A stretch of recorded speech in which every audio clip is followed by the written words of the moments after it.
सांगली शिवशंभो चौक येथील चिरमुरे कारखान्याजवळ टेम्पोच्या छतावर प्लास्टिक कागद झाकण्यासाठी गेलेल्या तरुणाचा चालकाने टेम्पो चालू करून पुढे घेतल्याने वरून पडून डोक्याला मार लागून गंभीर जखमी झालेल्या तरुणाचा उपचारादरम्यान मृत्यू झाला आहे। सदरची घटना ही दिनांक 16 ऑक्टोबर रोजी सायंकाळी 5 वाजण्याच्या सुमारास घडली। विठ्ठल कवडे राहणार जालना असे मृत्यू झालेल्या तरुणाचं नाव आहे।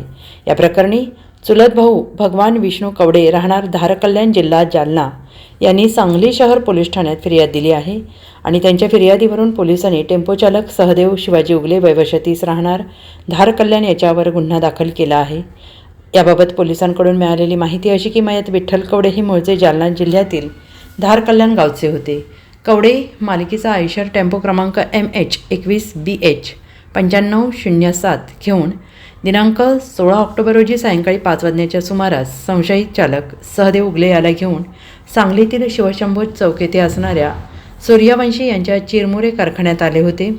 सदर ठिकाणी टेम्पोमध्ये माल भरून झाल्यानंतर टेम्पोवर प्लास्टिकचा कागद झाकण्यासाठी कवडे हे टेम्पोच्या छतावर गेले होते। यावेळी चालक सहदेव उगले याने परिस्थितीकडे दुर्लक्ष करून टेम्पो चालू करून अचानक पुढे घेतला। टेम्पो जोरात हल्ल्यामुळे विठ्ठल कवडे हे वरून खाली कोसळले। यात त्यांच्या डोक्याला मार लागून ते गंभीर जखमी झाले। त्यांना तातडीनं उपचारासाठी नातेवाईकांनी जालना येथे नेले। या ठिकाणी उपचार सुरू असताना त्यांचा मृत्यू झाला। त्यानंतर त्यांचे चुलत बंधू भगवान कवडे यांनी सांगली शहर पोलीस ठाण्यात फिर्याद दिली। त्यांच्या फिर्यादीवरून पोलिसांनी टेम्पो चालकावर गुन्हा दाखल केला आहे। Bureau report SBN Marathi Sangli.